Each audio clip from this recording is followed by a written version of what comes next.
Good morning, Civic Media Mornings viewers. We're going to get going here in 30 seconds. It's true. Stupid can't write stupid. It takes a clever person to write something stupid. Nightlight with Pete Schwaba, weeknights from 5 to 8 p.m. on the Civic Media Radio Network. Finding support for my child with ADHD felt overwhelming. I didn't know which direction to take, but Understood.org's resources helped guide me. 10 seconds.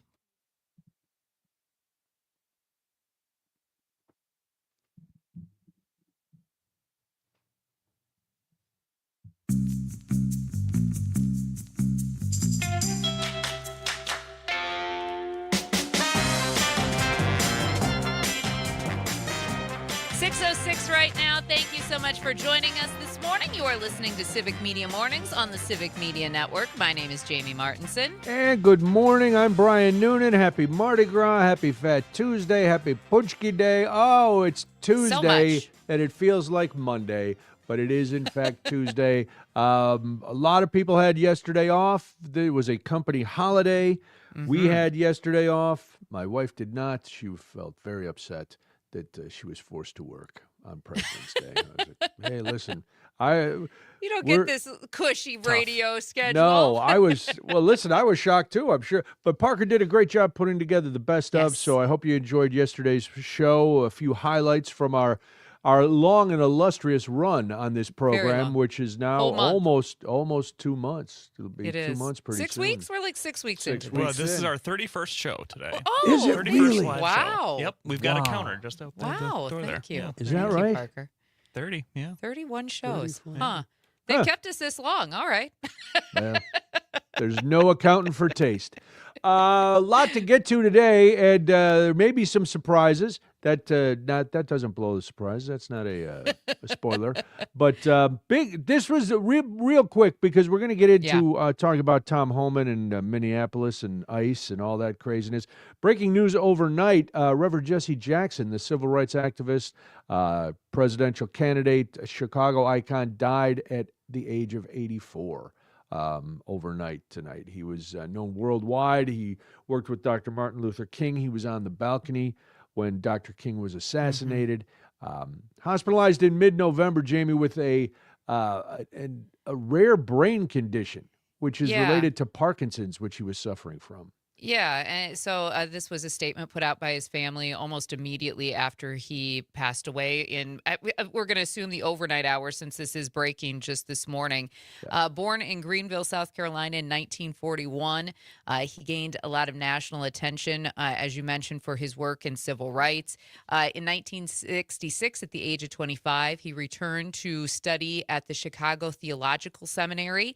He soon became a fixture on the religious and political scenes throughout most of Chicago, clashed with leaders including former mayors Richard J. Daley and Jane Byrne? Byrne, okay. I don't know my Chicago history quite as well as you do. Maybe you get a little research in there. We know you love the research. I should. And he often worked with local groups on education programs and anti-violence campaigns. Just one of those staples in the civil rights movement, and probably a name that a lot of people will obviously recognize, even if you haven't seen much of his work in the past few years, as he's gotten a little bit older. He's gotten a little bit older. Ran for president in 84. He won 11 primaries in 1988 before Michael Dukakis ran over him with a tank. But that was, and I will give, being from Chicago, Jesse Jackson was always a fixture on the news here. And when I was living in LA, I'll shout out a radio bit, Jamie, because we know Frank loves it when we commit to the bit. Yes. For years, Jesse Jackson on Sunday morning would speak at Operation Push. And he would give these speeches. And a lot of times, if you've heard Jesse Jackson speak in the past, he gets rolling. And a lot of times, the words just all come together and in like a mush that would fall out. And these two guys, Conway and Steckler, on a talk station in Los Angeles, used to play a game on Monday. What did Jesse Jackson say? And so they would play clips from his speech of the day before, and people would have to try to translate what Jesse Jackson said.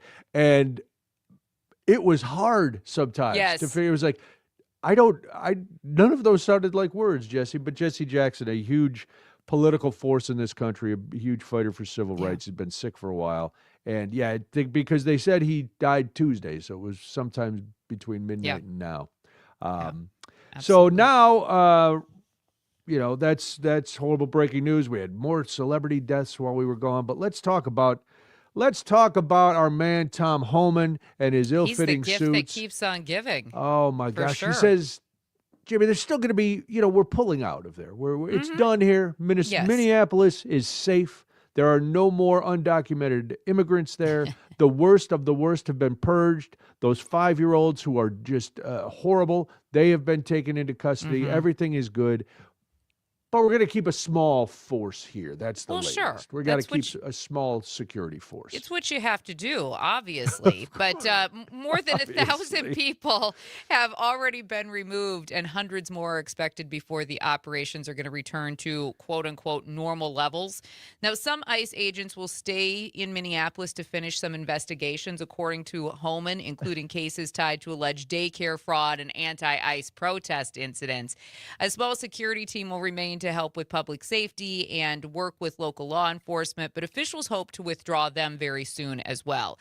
Now, looking ahead a little bit, Border Czar Tom Homan says that ICE could be deployed in other sanctuary cities as well. He also went on to say this weekend that decisions will depend on how much those cities cooperate with federal immigration enforcement, arguing for sending extra agents to sanctuary cities when needed. He also says cities could avoid the tension seen in Minneapolis just by working with federal agents. Just let us do what we want, and you won't have any trouble. Exactly. He says that some leaders agree ICE should focus on serious criminals and public safety threats. Now, Can I ask this, Jamie, and you might not know this through your extensive research. Does Tom Homan not have a map of the entire country? Because there are cities, and I'm just going to throw, they could go to Houston. They could go to Tallahassee. Yes. They could go to a lot of other cities, but they seem to pick the same places. It's almost like there isn't a bigger country, or that undocumented, the worst of the worst only picks certain cities to go to, that there's no worst of the worst anywhere else. You mean cities, large cities, who primarily vote democratically, usually run by a Democratic governor. Is that what you're referring to? Perhaps? I don't need to make everything political, do I? Does everything have to be along if party this lines? administration is going to make everything political and along party no, lines, that's exactly what I mean. It's point it out it's like, too, come on, right? everybody knows the immigration issue is not limited to sanctuary cities. No. This country needs definite reform of our immigration policies. This is not the way to get it, because you are not doing what you pretend to be doing and getting the worst of the worst. You are trying to get rid of anybody who doesn't look, sound, or have the birth certificate that says they are white Americans. Does this feel, the language that they use feel a little, what would, mob-like? Like if you don't do what we say, we're going to, that's what it feels We're like. We're going to make you an offer you can't refuse, Mayor. Either you bend down or we're coming in. We're coming in anyway. And I don't say that lightly, but it's a tactic that we've seen from this administration over the course, during the first version and obviously during the first year of the second version as well. No. And so I don't say that lightly, but I mean, if you're going to threaten these governors and these mayors to cooperate just so that they don't bring ICE agents into your city, that feels like a tactic that starts to border on, I don't know, maybe a little. It's a protection racket. It is. It's exactly like the old school street level protection racket. You don't want anything to happen to your store, do you? Well, then I need $200 a week. Right. And we'll make sure everything's fine. You don't want us to invade your city with an army, basically. Do what we say, and everything will be fine. That way, you don't want any problems here, do you? You don't want that. Look at what happened in Minneapolis. You don't want that here. Why don't you just do what we say? It'll be a lot easier for you. Now, unfortunately, for a good portion of this country, we're not done with whatever ICE plans on doing, because there was news that broke over the weekend that ICE actually plans to expand detention capacity to about 92,600 beds nationwide to support these large-scale deportations. Now, this plan includes 8 mega detention centers, each able to hold up to 10,000 people, targeted to open by November 30th of 2026. Now, funding is expected through congressional spending in the One Big Beautiful Bill Act, right? And so if you're watching what's happening at the government level thinking, oh, they can't possibly continue this because DHS is shut down, as we've talked on this program, that is absolutely not true because they have the funding from the One Big Beautiful Bill. Now, ICE also plans 16 regional processing sites for short stays, those 3 to 7 days. They can each hold up to 1,000 to 1,500 people. They aim right now to acquire 10 existing detention facilities already used by ICE. Now, the goal, according to Are they putting officials, any phones in there so people can call lawyers? Okay. I can't even imagine if you're holding 10,000 people in one facility. Can you imagine what these facilities are going to be like?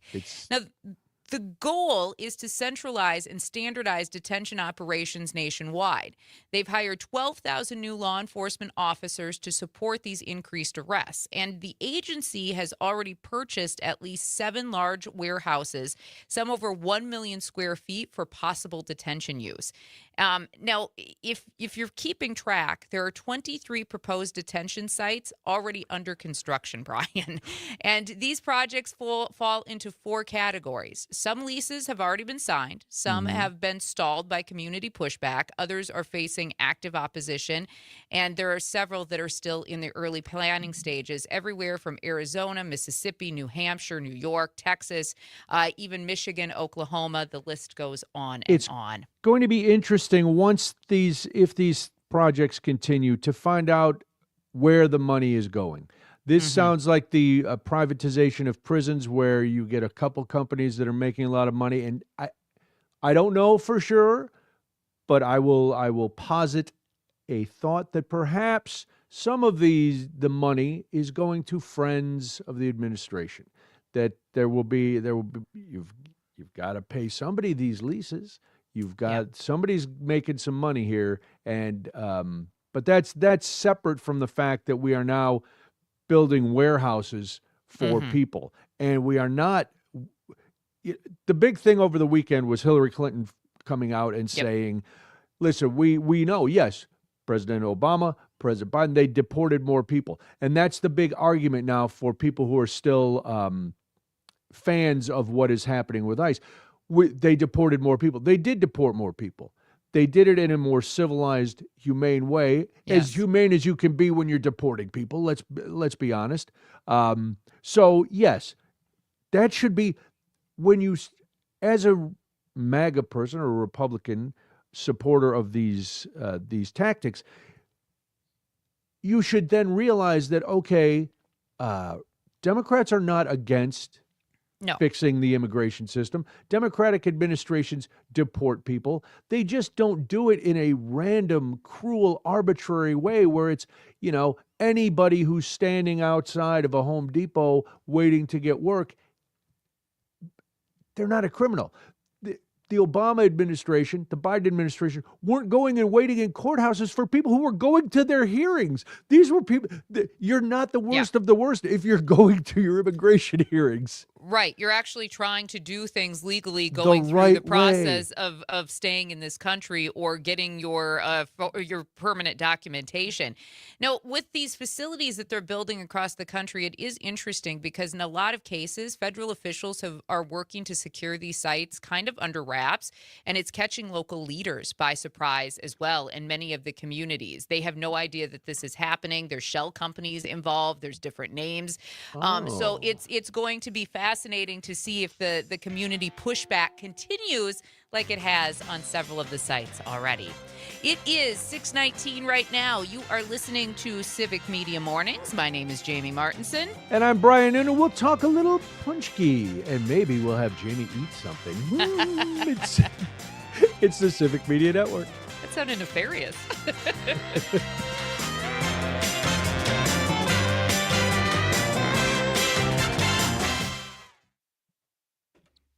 All right, we're clear. We're starting Secret Show now. We are. Yeah. Good morning. I've been meaning to do this, and I keep forgetting to oh yeah, just keep them up. Yeah. Hi, Secret Show. Hello. How are you this morning? Oh, I see what you're saying. All right. Yeah. So yes, Brian. Secret Show is the key word for live stream. Okay, listen. It's Tuesday, Monday. I don't know what day it We're is. so confused. I've got a punchki sitting here that's been taunting me for the last 45 minutes, waiting for. Is the guest coming in? Is that the Looks deal? like we have a phone think call that right is now. Her right there. All right. Do we have Laurel? Is that you? Yeah, hi. Hi there. How Laurel. are you doing? Good morning, Laurel. I'm doing well. How are you? Good morning. Good. We are fantastic. We're How excited crazy to talk is to it you. over there today? Pretty crazy. We called in some favors. We have some extra hands. We've been up, most of Perfect. the night. Yeah. Well, we'll talk about a little bit of the history, but then about Ugly Apple's. What you're up against today. Sure. What time did you are you opening today, or what time did you open today? We're opening at 7. Okay. 7. Okay. 7. All right. I'm going to make myself a note. I know some of the bakeries here were opening at 5 today, and they Parker? lines out the door. Can I And, get my clock on the screen? Oh, wow. Oh. yeah. Yeah. Thank you. I don't know how to do that. Oh. I'll figure it out though. And if not, no worry. Yeah. Well, It's the big time some button. bakeries some bakeries don't do kind of like pre-orders, or if they do, they just kind of Yeah. have like a set Yeah. box.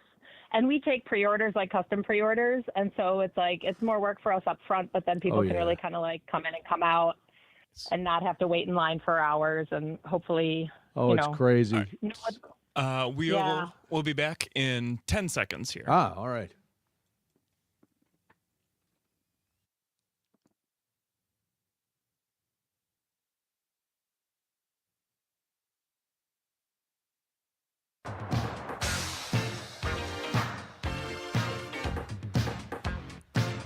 It's 6:22 right now. You are listening to Civic Media Mornings. Thank you so much for joining us on the Civic Media Network. If you want to chime into the conversation today, 1-855-752-4842. That's 1-855-75-CIVIC. I am Jamie Martinson. And I'm Brian Noonan. Yeah, if you have a favorite punchki, because today is Fat Tuesday. It is Mardi Gras. It is Punchki Day. It is Fat Tuesday, like I said. I can't believe it. Today is the day where you can gorge yourself. Fat Tuesday started because it's the day before Lent. If you are a Catholic, it has big Catholic roots, Fat Tuesday. So today was the last day to enjoy yourself and eat all kinds of rich foods and things that you were giving up for Lent. And then the punchki became a big thing in Poland. Polish cities transformed, Warsaw, Krakow. All these bakeries would make these punchkis. They'd have big celebrations. And then it came to America, and Milwaukee, New York, Detroit, Chicago are huge Polish hubs. So, of course, the Polish tradition of Punchki Day carried over, and people line up there. I pre-ordered and picked mine up the other day, which I realized was too early because now, one, they were gone, and two, it's you got to eat them when you get them. And if you're looking for some punchkis in Madison, the place to be, if you could get in there this morning, is the Ugly Apple Cafe, 215 South Hamilton Street, uglyAppleCafe.com. Laurel Burlitson is the owner of the cafe. She is here to talk to us about Madison's Punchki Day. Laurel, thanks for being here. Hi, thank you so much for having me. So, how crazy is it going to be at the Ugly Apple Cafe this morning? Because I know you guys have been taking orders. People in Madison want their punchkis. How is it going to be for you? I mean, it will be pretty crazy. We're located in a municipal building downtown. We're in the Dane County Courthouse. Oh. And so this is our third year doing it here. And so everybody is kind of aware. We take over the whole downstairs and people come in with their pre-orders. And then we also have more for sale. and like breakfast and coffee and lunch and all that stuff too. And so it gets pretty wild, but I think we can handle it. We got it. So, Laurel, how early do you guys have to start preparing for Punchki season? And I mean, have the orders been rolling in for a while for the Punchkis already? Yeah. Like we start kind of previewing them in the cafe in a couple weeks beforehand. So we've been kind of like previewing some flavors for people, like some of our regulars who can stop by. We started taking pre-orders, I think like the end of January. Wow. But people were emailing me before that, like, hey, are you doing pre-orders this year? Are you doing them? We need them. Yeah, starting like January 15th or 16th. So, Laurel, for people who are like, well, isn't a punchki just like a jelly donut? What sets those apart, and what kind of unique flavors? Because you mentioned taste testing some flavors. What kind of unique flavors are you guys offering at the Ugly Apple Cafe? Yeah, well, first of all, it's more like it's a very rich dough. So kind of going along with that tradition, like you were saying in Poland, having something rich and delicious the day before, it's really trying to use up all the stuff that's in your house that you don't want hanging around over Lent. That was part of the tradition. So like there's butter in them, there's eggs and egg yolks, there's milk, there's sugar. They're like so rich. It's more like a deep fried brioche bun almost. Oh. than just like a regular plain old donut. And then I grew up in the suburbs of Chicago. My mom is Polish. And so when we moved up here, like we had kind of a classic bakery that we would go to. And moving up here is like there's not as much around for punchki in Madison. So I took it on myself when I opened my cafe about 10 years ago now. Wow. And some of the flavors we do, I try to do like things that are a little interesting and creative. We do probably the most popular is our bourbon vanilla bean custard. That sounds amazing. It's really good. We also do a dark chocolate custard. And then the traditional ones are prune. And our little twist on that is I call them brandied dry plum. So I take the prunes and kind of stew them with apple cider and brandy.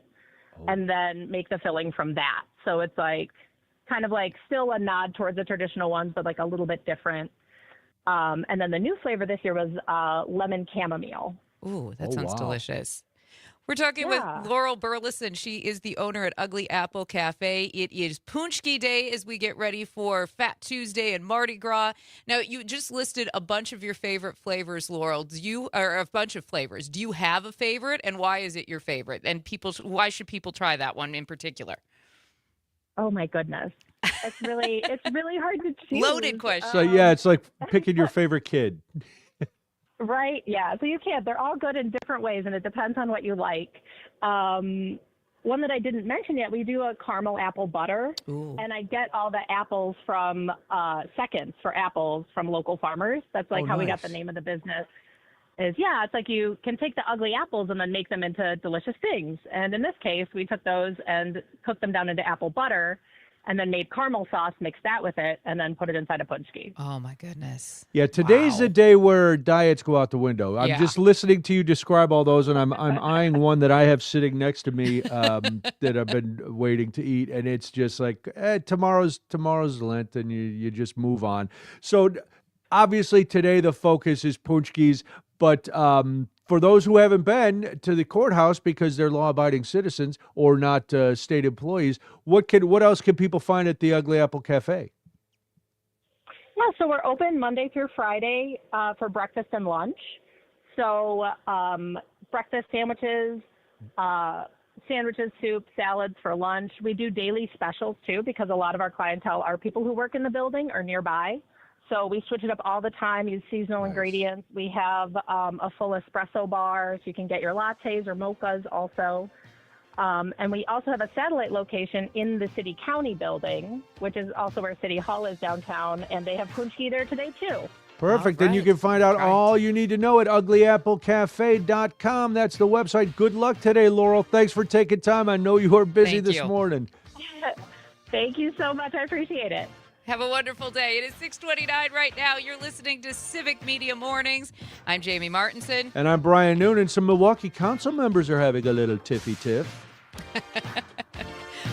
about it. Coming up on Civic Media Mornings on the Civic Media Network. All right, we're clear. I had stopped talking so that Parker was not mad at us. because Laurel, we- thank you all very right. much for joining us. We really Thanks, appreciate Laurel. Bye, Laurel. No, thank you Thank so you. much. I really appreciate it. Bye. Thanks. it. Have a good one. Bye. That's all right. Parker can be mad at me. That's good. Let him be mad at Not you. mad, just disappointed. You're. See, he can be disappointed with you. You're the boss. Me, That's it's right. just Yeah. come on, jerk. That's right. Yeah. It's fine. When you do it, Brian, I know. Trust me. Whoa. Why do you think I got a giant clock right below my camera lens. I know exactly what time it is. I didn't realize that Jamie didn't have a clock for the first segment. It's okay. I didn't realize that could get clicked off of. I made it work. You did. It's fine. It was better than the one when you did have a clock. It was. You're right. Yeah, that's true. It was. Oh man. Poochki sound amazing. She listed They're some so amazing good. flavors. My Yeah. goodness. Yeah. The one I have is raspberry filled with peanut butter on top. That sounds good. It's because I made the mistake of picking them up on Friday, Oh. and so now they're kind of a yeah. little stale. But Never do I that. had to. I went Friday because I was getting my king cake for the weekend. Oh, yes. Yes, I saw you're appropriately dressed for Mardi Gras Yes, as I well. noticed that. I love the yes, hoodie. I'm wearing the some colors for You today. look very nice. Thank you. It is Very festive. now tomorrow. I have to take all the Mardi Gras decorations down in the house and put up the St. Patrick's Day stuff because we still kept one tree up and we decorated it for Mardi Gras, and now we'll put all Irish stuff on it. Love it. Nice. Yeah, It's the holiday tree no matter the holiday. I like it is. It's the secondary tree, so it's small and it's tucked in a corner, but it I've been trying to get my tree down for weeks. I can't reach it, so I have to have help. I can't reach to the top of it, so I can't just do it by myself. Oh, I never thought of that. If it's a 7-foot tree, it's a little hard to decorate Yeah. the top when you're 2 feet shorter than the tree itself. Yeah, I suppose. That's why God invented ladders. He did. It But just- I don't Yeah, like but you being can But only I on get them. have- so much closer because the tree That's true, and you're And leaning. I have much taller people who live in my home. That's Yeah. true. It really shouldn't be that hard to recruit Corey. No, it was. I was going to Oh. say, how long does it take to take stuff off the top of the tree? No, when he's done for the day, he's done. And the last thing he wants to do is undecorate a tree. So I can respect that. He only needs to do the top That's right. foot and a half, though. That's right. I can respect that. See, Saturday night for Valentine's Day, we were going to stay home and undecorate the tree. And then it was so beautiful, we grabbed lawn chairs and went and sat in the middle of the lake and watched a sunset. It was very nice out. It's been a was- lovely yeah. couple of days here. It's It been sure beautiful. has. Yeah, I was driving to record the podcast Sunday night. I had the windows down in the car. was I had gorgeous. the music cranked up. I was like, oh, I need Yeah. some It fresh was air. warm yesterday. We took the dog out for a Yeah. walk yesterday afternoon. So anybody was listening great. right now on the stream, hopefully you've gotten a chance to get outside and enjoy some weather. Yeah, because if you're way north, we'll be talking about Some It's- snow. boy. Yeah. Full Boy, spring boy. has sprung. Yes. We have trees in our neighborhood that are budding. Really? Literally. Wow. That's They've bad got little news. tiny buds on them already. Huh. I think our tulips, have started to peak a little. Yeah. It's kind of early, doesn't it? You would Yes. think. Yeah.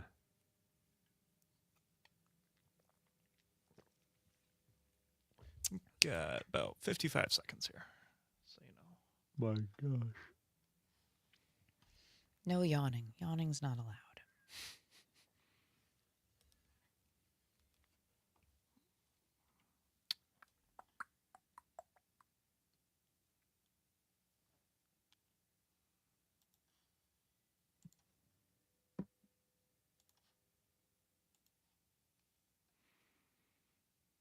Wow.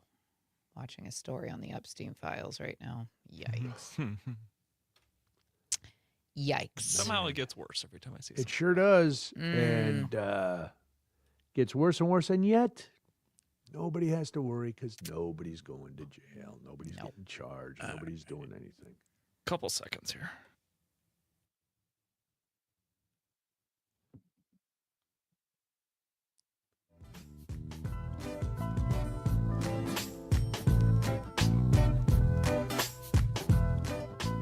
It's 6:35 right now. We hope that you are having a great start to your morning. If you're listening in Appleton and Oshkosh on WISS, or in Richland Center on WRCE, or even in Wisconsin Rapids on WFHR, thank you so much for joining us on Civic Media Mornings on the Civic Media Network. I am Jamie Martinson. I'm Brian Noonan. Good morning. It seems like a lot of adults never went to kindergarten, because in kindergarten, Jamie, you learn to cooperate, you learn to share, you learn to play together, you learn different techniques for maybe overcoming differences, or you Sure. hope to. And then those of us who went to kindergarten and tried to learn those things, a lot of times as you become adults, they fall away because, adults are jerks.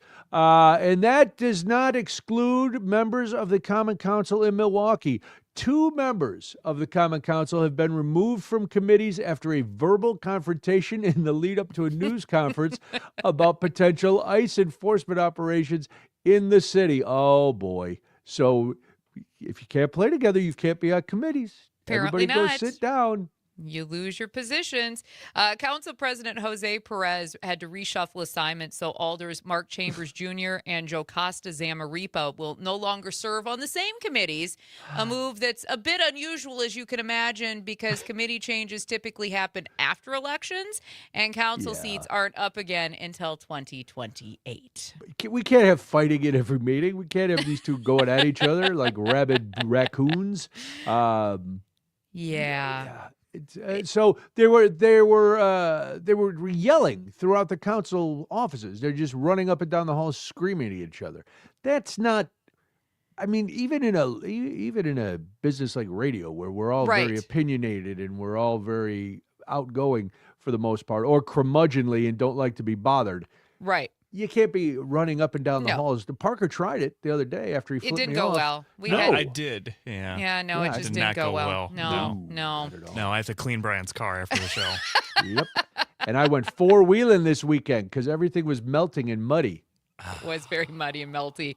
So the shakeup in Milwaukee actually strips Chambers of his seat on the very powerful licenses committee, which Zamaripa also chairs, and also removes him as vice chair of the Judiciary and Legislation Committee. Now, Zamaripa also lost her role as vice chair of the Community and Economic Development Committee, where Chambers serves. So obviously, these two cannot just be together in any way, shape, or form. No. Now, there are sources inside the council that say changes came after this verbal altercation. It was on February 11th inside the council offices. Witnesses say Chambers could be heard yelling shortly before that news conference that you alluded to, where council members were preparing to talk about, how the city could be most beneficial against potential ICE agents and ICE raids throughout Milwaukee. Now, the proposals include banning masks for law enforcement officers, preventing federal agents from staging operations on city property, ideas that surfaced after some of the recent immigration enforcement actions in Minnesota. Now, it's unclear, though, whether this confrontation was directly related to that particular proposal. Sources say, though, tensions between the two council members have been ongoing. Neither Chambers nor Zamaripa have publicly commented on the situation. Now, I find this fascinating, though, because Zamaripa is currently running for Wisconsin Secretary of State. Oh, well. Yeah. So you got to think that maybe this changes things for potential voters.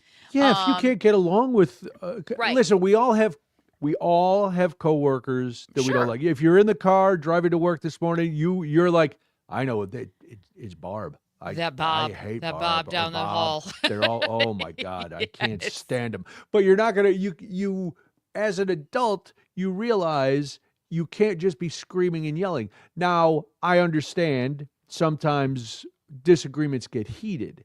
But this can't be a one-time deal to have Doesn't this sound like it's severe one time. of repercussions, because one time voices get raised, you're in an argument. Okay, go, hey guys, we got to Right. simmer down a little bit. Right. But yeah, this had to be going, and just to be running up and down the hall screaming at each other. Like, oh man. Yeah, if you're running for state office, voters could very well look at that and go, maybe that person doesn't have their emotions under control. Yeah, well, it's worked for our current president, so maybe there will be no repercussions for The Zamarripa in whole this as well. country is the whole country is moving around like this. It That is, truly is, but if you're a measured human being, right, you have to think that that this does hurt public confidence, especially if you're running for some higher level office. Situations like this raise questions about professionalism. To me, it raises questions about leadership, and I don't know anything about either of these people. They Right. might be fine people. They might not just get along. Obviously, in the day and age where we're constantly talking about ICE raids and potential invasions into cities, tempers are a little flared right now. Yeah, and one community is affected differently than another community, and the representatives from those communities. Who knows? Right. Who knows? But let's, try to don't model your behavior after the big Right. administration. Model your behavior after your children, who you tell to try to get along with everybody, or at Yes. least, hey, if you don't like them, don't go near them. That was always my thing with Molly. If you don't like them, stay away from them. Right. But My mom was people don't. They love to go and they butt heads. Yeah. And they Yeah. want the conflict. My mom was always like, just be nice to them, and that's all you have to do. Just say hi and move on with your life.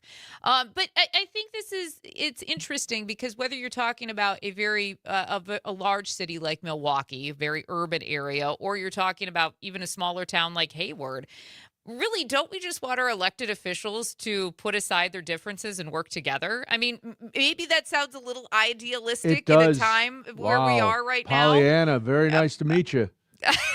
Try.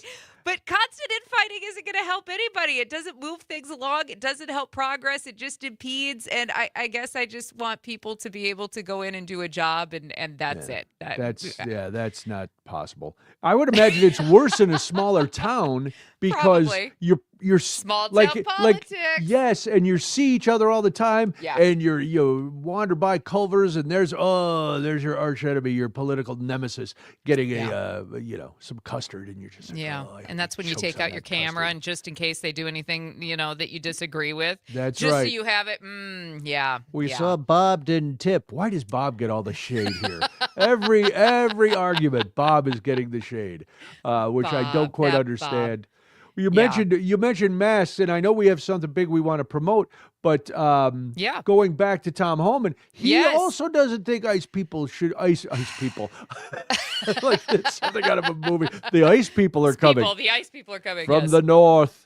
Yes, That's the right. ice agents. He doesn't believe they should wear masks. No, he does not. And it was another one of those fascinating conversations from Homan over the weekend. He actually appeared on CBS's Face the Nation, and he said that he believes that masks they're necessary to protect officers from threats and violence because these agents have to be able to protect themselves. Cut one, please, Parker. As far as the mask, look, I don't like the masks either. But because threats against ICE officers, are up over 1,500%, actual assaults, and threats are up over 8,000%. These men and women have to protect themselves. 8,000%. How do you even calculate that high? Number. I know. We're just It's a making up bazillion numbers. to infinity The percent. math ain't mathin'. The math ain't mathin'. Yes, The that's math exactly. I ain't love it. mathin'. Oh my goodness. So How did law enforcement ever? My uncle was in back when it was called customs. He was a Yes. customs agent for his entire career. After the military, he was in customs. He never wore a mask. Nobody wore masks before this. How did we enforce laws up to this point? Apparently it was very, very difficult, and those numbers were up by 9 bazillion%. 9 with bazillion. 9 That's high. bazillion. That's right. It is very high. Concerning. He goes on in this interview to talk about how they already wear placards with their badge numbers and names on them. So this is how you identify these particular agents. And of course, he was talking about the partial government shutdown over Homeland Security funding because that is in its fourth day. Yeah. It's driven by the standoff between the White House and the Democrats over the immigration enforcement reforms. The debate has intensified following the shootings in Minneapolis, and Democrats are pushing for change that would require body cameras and visible identification. It would ban those masks, kind of like, the argument that ensued, I guess, in Milwaukee in the council members. It would prohibit racial profiling and require judicial warrants for arrests on private property. Now, They do not want those judicial warrants. They do not. They do not, because without the warrants, it basically gives them free reign to go in and do whatever they want, wherever they want. So Holman called some of these proposals unreasonable, saying that ICE is operating within current federal law and rejecting claims of racial profiling.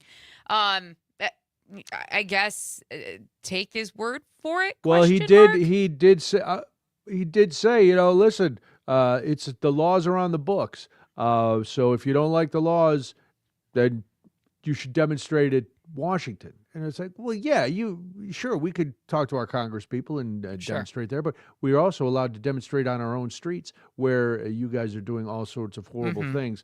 Well, that's Minnesota, but what's the state of the state here in Wisconsin, Jamie? How will we find out what's happening here? We're going to find out tonight because Governor Evers is going to take the podium at the Capitol around 7 p.m. And he is going to basically lay out his plans for 2026 as he enters his last 9 months of governor of this fine state of Wisconsin.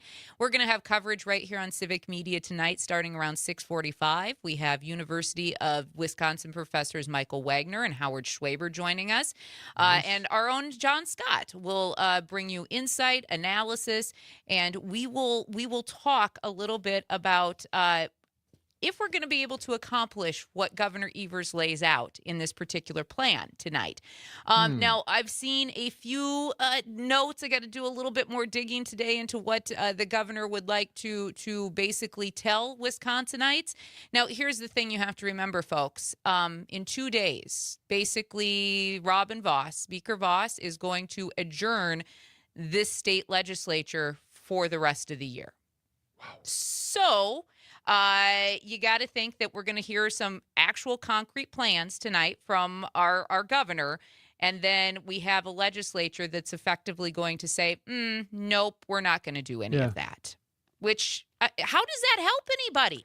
Like, realistically, how does that help anybody in this state if the Republicans refuse to even talk about what the governor is going to lay out tonight? It's amazing to me that is allowed. There needs to be some mechanism in the state constitution that needs to be changed to say you can't be gone. You can't do everything in January and then not come back.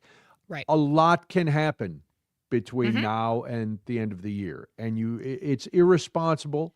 And if it's a hardship on the legislators, well, that's something that they need to think about before they run, because the gig. You don't take a job where you don't know when you're working. So it seems very irresponsible. It seems like a dereliction of duty. It seems like you're letting down the people who voted for you and want to be represented. We don't just want to be represented in January. We want to be represented all year, and we want to have a say in what's happening all year. That's why we go vote. But 6:45 tonight, join us for that State of the State coverage here on the Civic Media Network. It's 6:48 right now. You're listening to Civic Media Mornings. I'm Jamie Martinson. And I'm Brian Noonan. We'll have a contest for you after 7 o'clock on the Civic Media Network.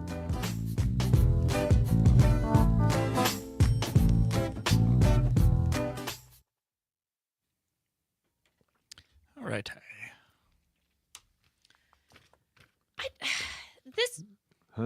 I was actually, we went to a show over at the Overture this weekend. Ooh, what'd you see? Kimmy Akimbo, which was amazing, by the way. It is good. I saw that. Good. It's really good, isn't it? It was amazing, and we had a fantastic. It's funny. It's like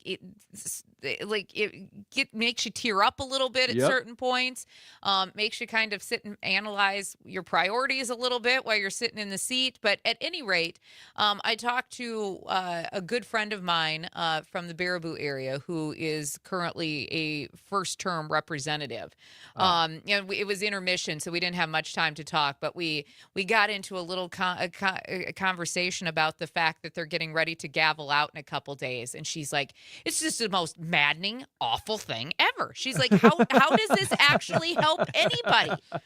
So we got into a little bit of that conversation over there and that's coming from as somebody who actually has a seat at the table, who's been voted to go do her job. And she's like, it makes us completely ineffectual. And she's like, and then it makes us look like we're inept at doing our jobs. She's like, when it's not actually us who doesn't want to be there. Right. She's like, so it was a good conversation, and she and I agreed to have coffee and take it up again. In 9 Pick months? this back up. We'll put a pin in it. Yeah, talk to you it's about an it in December. important conversation, though, and it's ridiculous that the Republicans are being allowed to do this. And don't tell me it's because you're campaigning.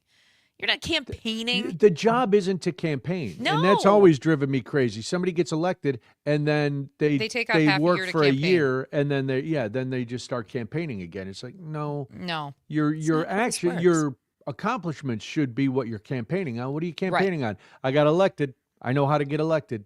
Yeah, but then what do? I take time off and campaign. Why would you do that? So I can get elected because I Elected know how to again. get elected. What are you talking about? It doesn't make any sense. None of this makes any sense. Stop it. We've You're got hurting my head. We've got council members in Milwaukee yelling at each other up and down the hallways, and we've got this legislature who's like, we put in a good couple of weeks. We're fine. I'm fine. bushed. I'm tired. Gosh. I governed for 30 days. I'll be And then back. and then on the national side, I mean, they're just out for another week and a half. Well, sure. Anytime there's a vote, anytime they can leave so they can blame Democrats for something, it's all right, True. guys, go home. But we're in the middle. What did I say? did I say argue with me? I said go home. All right. 20 seconds till we're back here. These commercials cutting into our fun time. We love our advertisers. If you're listening on the stream, make sure you patronize our advertisers.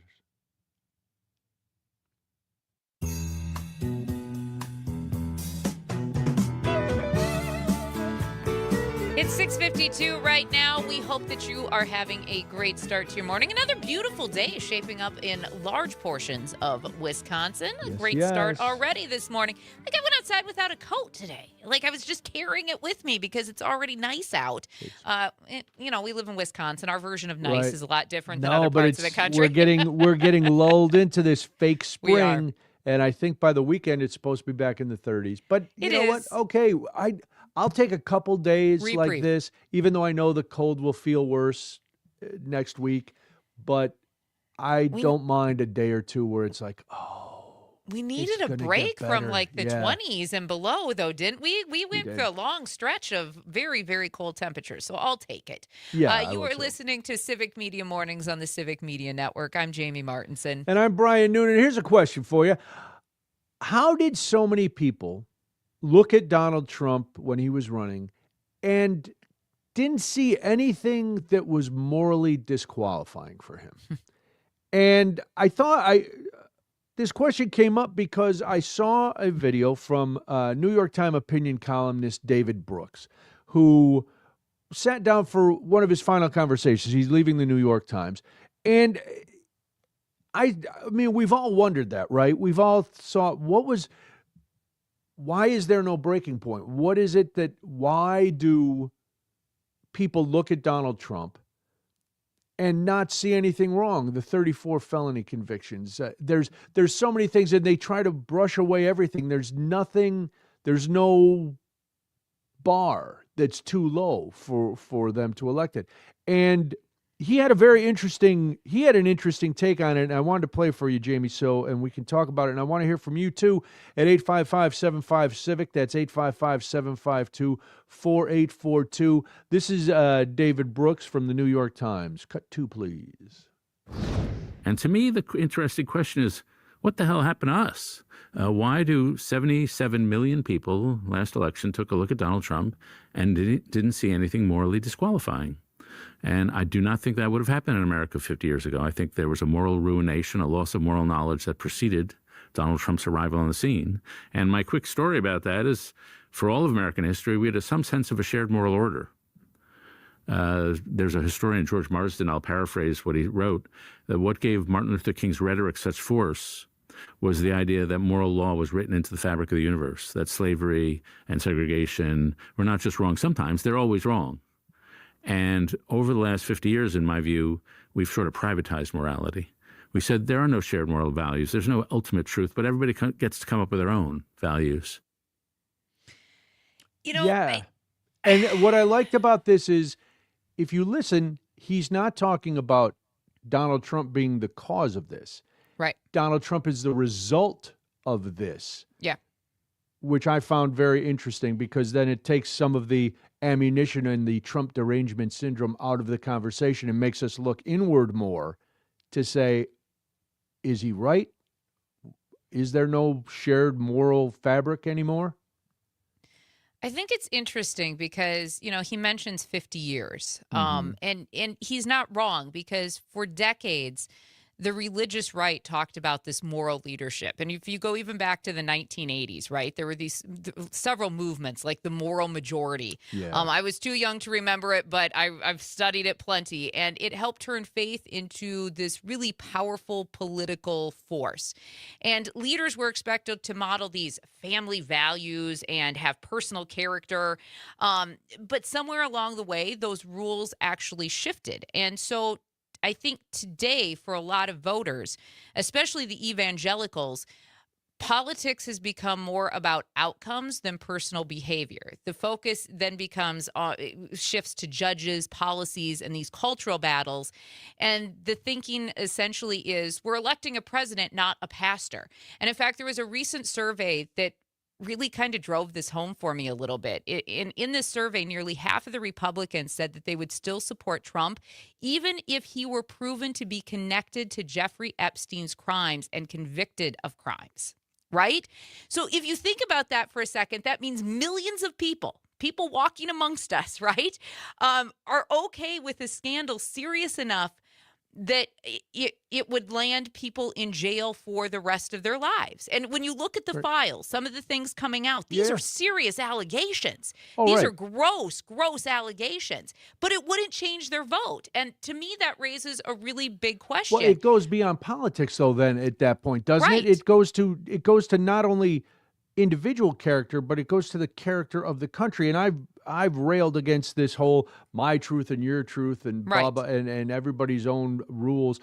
There's no gray area in truth. Truth is truth, and right is right, and wrong is wrong. And it's not, some things are not open to negotiation, but we've lost that. We've taken the spirit of individualism, which America was founded on, and it's great, but we've taken that to an extreme where the right and wrong no longer exist. It's what I think is right and what you think is right.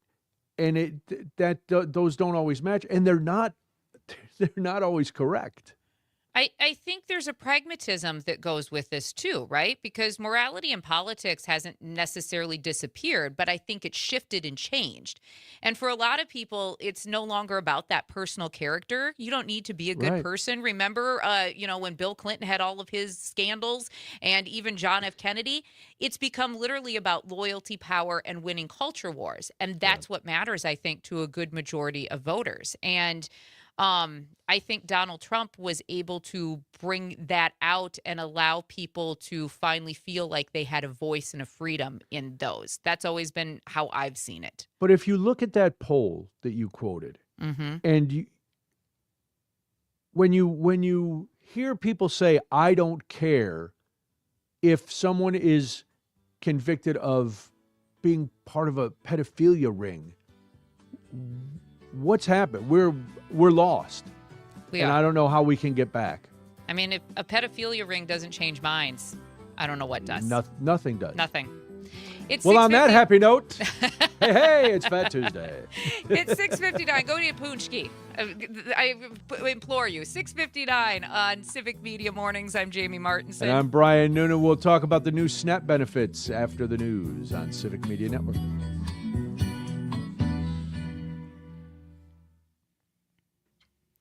All right. Well, that was depressing. Well, you know. But I saw that clip and I was like, boy, that's a really good point. It's true, and though. it's not, and it wasn't, what I liked about it was, it wasn't an attack. No. That people could go, oh, they're just complaining about Trump. No, this is 50 years ago. I think it goes both ways too, right? Yeah. Because I think Democratic voters, in some cases, are very pragmatic, but I think sometimes they're okay with saying, as long as we're countering what the right is doing. And I don't agree with that either. I don't agree with that philosophy. But then with their candidates, we're not that way. With their candidates, they have to be perfect. We put them on a pedestal. They have to check all the boxes. Yeah, and it's like, well, wait, no, you can't have moral ambiguity here and then expect the candidate to be a bastion of perfection. It's not going to happen. And that's the thing. Like, that's why I've always been like, you aren't becoming besties with this person, right? Like, this is not somebody you're going to hang out with. Whoever you're electing, whether it's to your local office, whether it's to a state office or a national office, this is not your best friend. You're not going to lunch with this person. You're not going to have long talks. But I want to elect somebody I could have a beer with. Well, quite frankly, what? I've had beers with some deplorable human beings. So have I. And enjoyed myself. But I don't want them. I don't want them running things. I don't understand it. And I think that was the one thing too that I think when Trump finally descended the escalator, I think there was this backlash. We started seeing this major backlash against, I think, just the, what would be the right word for it? I'm thinking of the right word. I think for the norms that we had already seen, and for that the political mechanism that it was. People didn't want to be told anymore what to do by necessarily politicians. I think whether they saw Trump just grabbed this part of people where it was okay for them to finally feel and say what they wanted all at the same time. Yeah. And it was... Well, that goes back to the moral fiber that ran through the country. You didn't... Part of me is like, well, at least we can identify these people now. Right. Instead of everything being hidden. But it also does tear things apart even more and more. And we saw where there's not even the facade of civility or caring about right and wrong.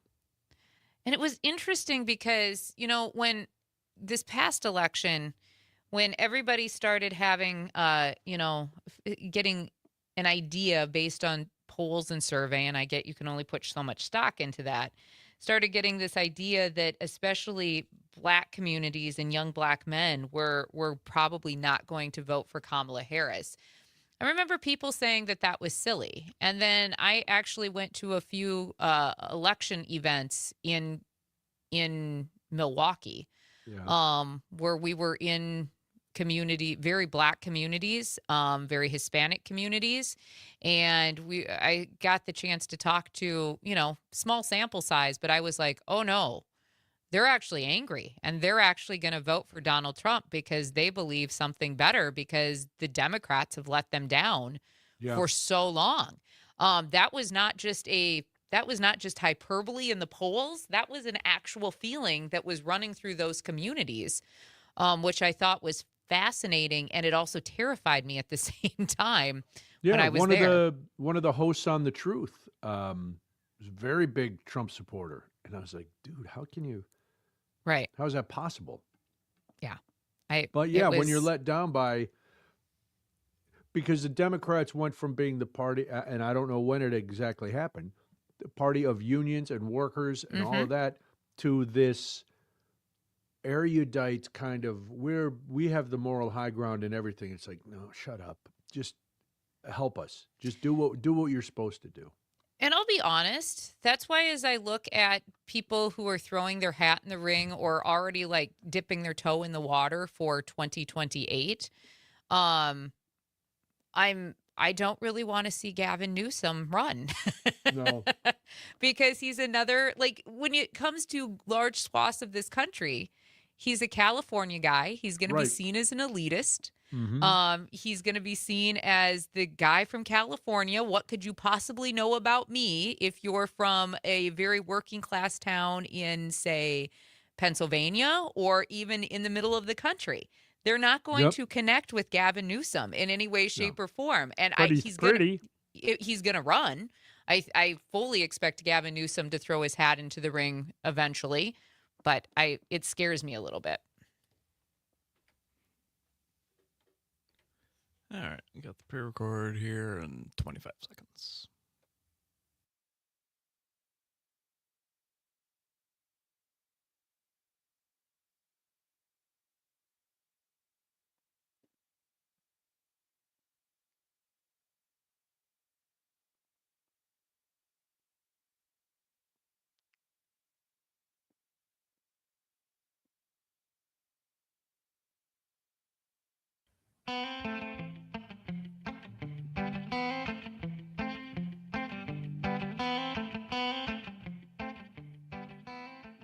Thank you so much for joining us this morning. Civic Media Mornings on the Civic Media Network. We hope that your day is off to a great start. My name is Jamie Martinson. And good morning, I'm Brian Noonan.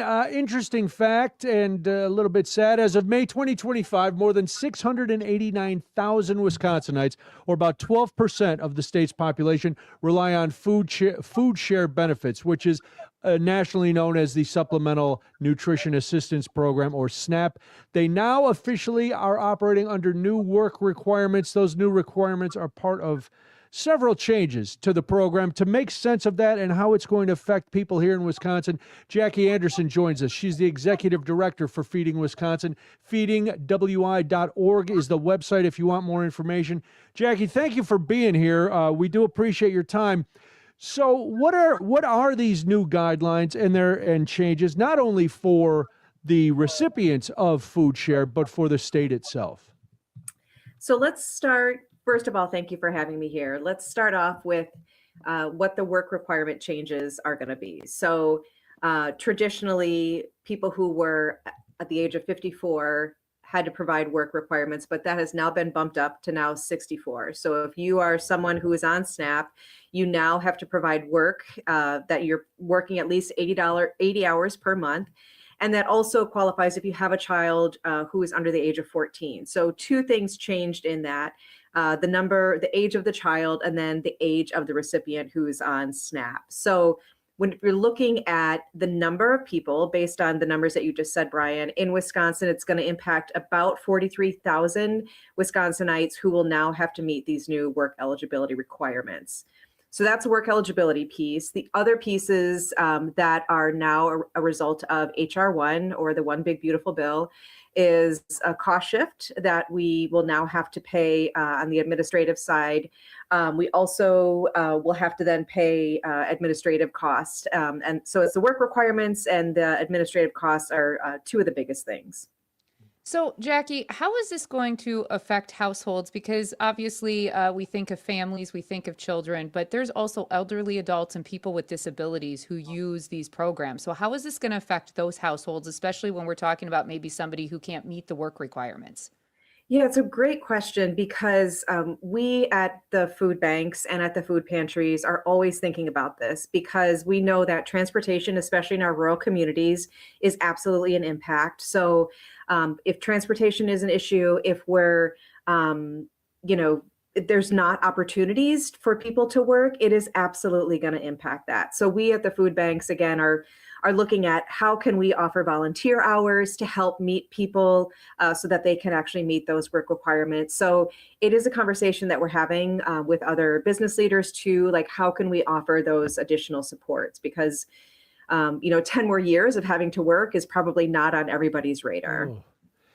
Jackie, I remember when this came out, when these changes started coming out, and I'm sure I'm not the only one whose biggest question was why. What was the justification for these changes and bumping up the age requirements for proving work? Where did this come from? Was there scandal, or is it just kind of the administration's track record for not really caring what happens to people who need help? Yeah, I think it's more the latter. I think it's really just making it difficult to be on SNAP, I think is part of the one of the goals. And it's our role to support people and meet them where they are and do what we can to help make sure that they don't lose their eligibility or lose their their opportunity to get food. Jackie Anderson, Executive Director of Feeding America Wisconsin, joins us right now. Feedingwi.org, if you want to check out the website. We know that there are a lot of places in Wisconsin where there's food insecurity, a lot of food deserts. But how hard are these areas being hit right now? And what does this look like going forward, especially with these new requirements, Jackie? Mm-hmm. Across the board, our food banks, and we've got 6 food banks here in Wisconsin that we work with and support, we're seeing on average about a 30 to 45% increase. So what that means is the food banks are like the warehouse, and then they distribute food out to food pantries. Across the board, we're seeing about a 30 to 45% increase for a variety of different reasons. Rent is going up, inflation, groceries are expensive. So people are having to use pantries as a way to keep food on the table. So we know that that's happening. We also know in some parts of our state, Milwaukee in particular, grocery stores are closing. So that food desert that you alluded to, Jamie, is getting bigger and bigger. On top of that, we have rural communities where, some communities are lucky if they have a quick trip. Otherwise, they're reliant on a Dollar General or, maybe another gas station that doesn't have the fresh produce, the fresh meats and dairies that we know are required to have a really healthy diet. What is anybody exempt from this? Are there groups of recipients who are already on the program that they're not going to be affected by this at all, or is it just the people who have to change their ages? There are some people that are exempt from this, and our state has a really great system. Like I will say this over and over when we're looking at SNAP implementation, and they are really making sure that they have a number of exemptions that are available for people who actually need it. So we have a really, really low error rate. I don't know if we want to get into that, but we have really, really good systems in place to be as supportive as possible. So yes to your question, and I will say the Department of DHS is really doing a good job in making sure that everybody who can use those are able to. So one of the biggest misconceptions I think we hear about SNAP benefits is that it's just people who are unemployed, right? But there are a lot of working families who are also using SNAP benefits. So is this going to affect mostly those people? Is this clear up those misconceptions? I guess would be it's not really a question, but can we clear up those misconceptions as to who this is really going to affect with these changes? So it's going to affect working families for sure. We know that, again, because people are going to have to work a little bit longer. But I think it's also going to, we have to really think about, again, the cost of everything. Like, how is that playing into this? Because if they're not able to get food share, or if they're no longer eligible, then they're going to have to figure out a different way to make ends meet. And, I think thinking about like that people are getting hundreds and hundreds of dollars too, that's another huge misconception. A person gets on average $6 per day. $6, like that is not a lot. So it's not as if, someone's getting thousands of dollars. It's such a small amount. But it's the amount that if you are a senior, if you have disabilities, like every dollar counts. So, it is, every dollar makes a difference. Another one of the provisions that came out, and 18 states are doing this, they're placing the restrictions on what food can be purchased with SNAP benefits starting this year. Is Wisconsin one of those states? And when you hear those restrictions being put on in other places, how does that make you feel? So nobody likes to have their choices limited, right? Right. And so, we are doing our best to educate legislators and really talk about the importance of choice and what that actually looks like. We do know that many other states have had to start implementing this. And one of the things, too, that I don't think everybody thinks about is the impacts on rural grocery stores. So imagine, someone who's 16 or a senior who's working at a grocery store, and now they're having to determine whether a granola bar is actually candy and doesn't fit into that. So Right. I think, clearly we're not in favor of this. We have made that really clear, but I think we need to really think about the grocers too and how they're going to be impacted in this. Yeah, that's a good point. We're talking with Jackie Anderson. She's the executive director of Feeding America Wisconsin, feedingwi.org.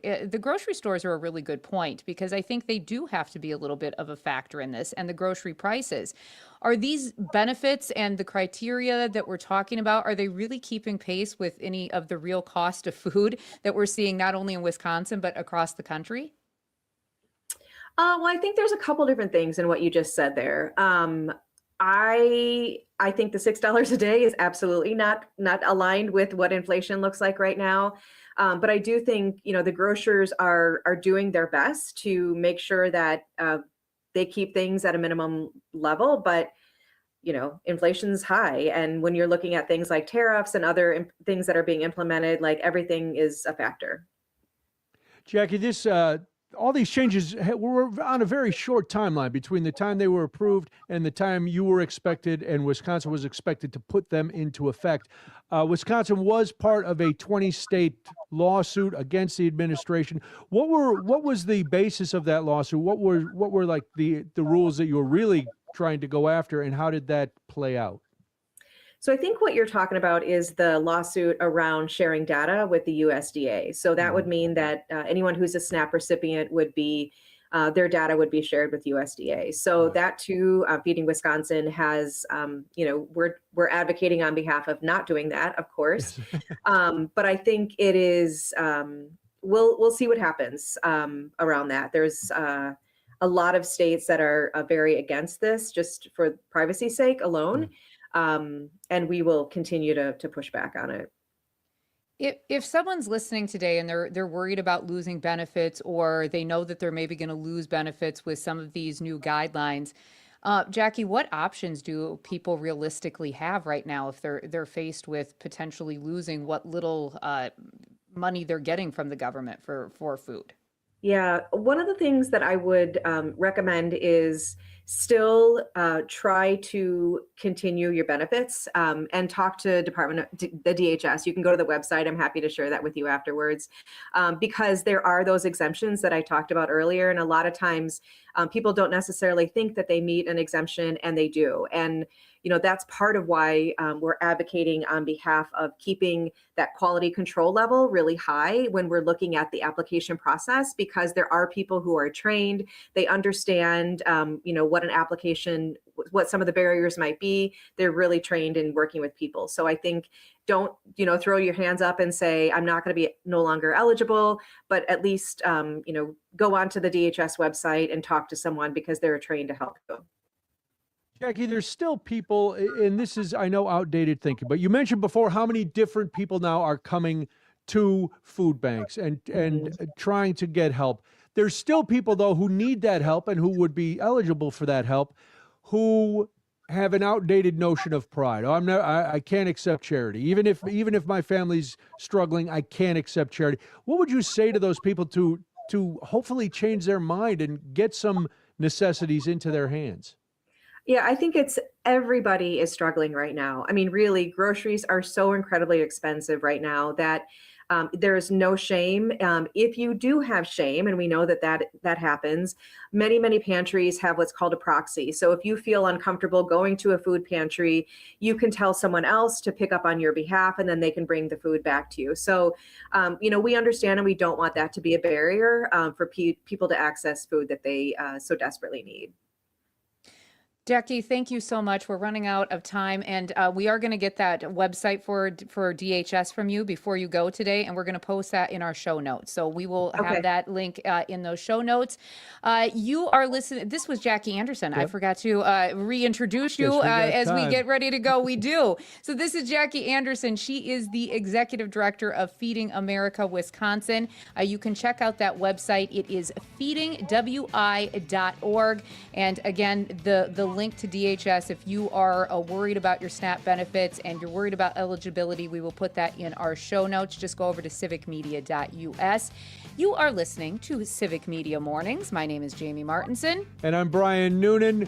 This is the Civic Media Network.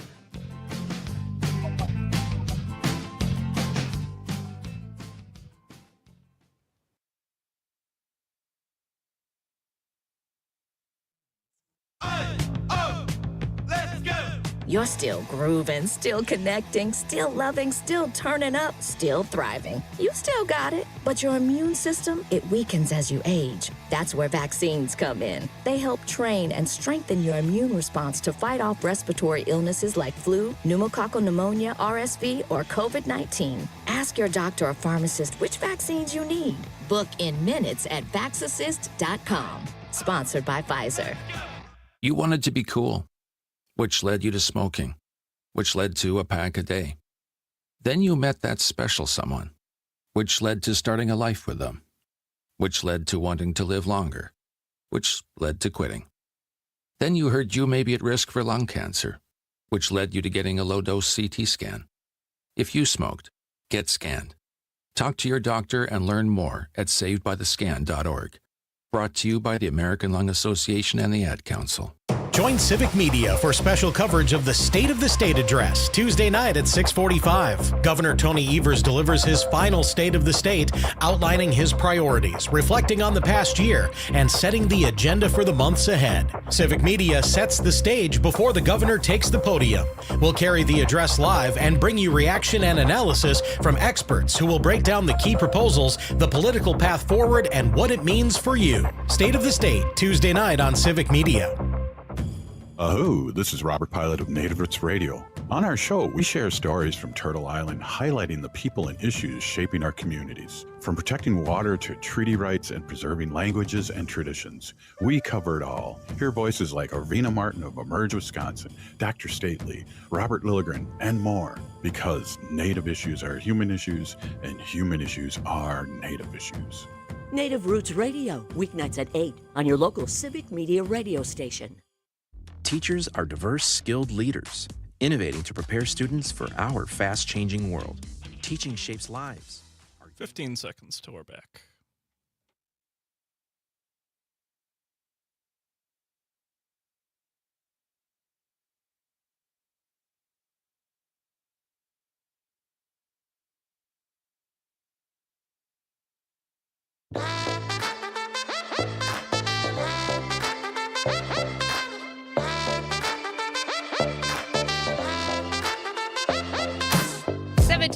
Right now, thank you so much for joining us on the Civic Media Network. You're listening to Civic Media Mornings. My name is Jamie Martinson. And good morning. I'm Brian Noonan. That was AJR, which yes. That last sentence, I don't know what it means. Alex, Jack, and Ryan, three brothers in a band. There you go. Is that right? That's who they are, really?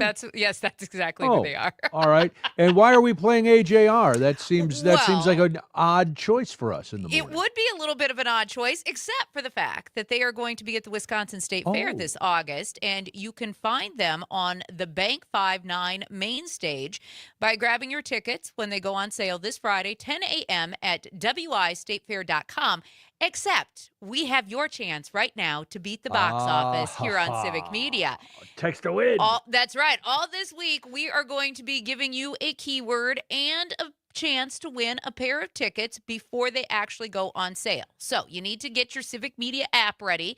You can download that for free over at your Google store or your Apple store. And today's keyword is win. WIN. Win is your keyword.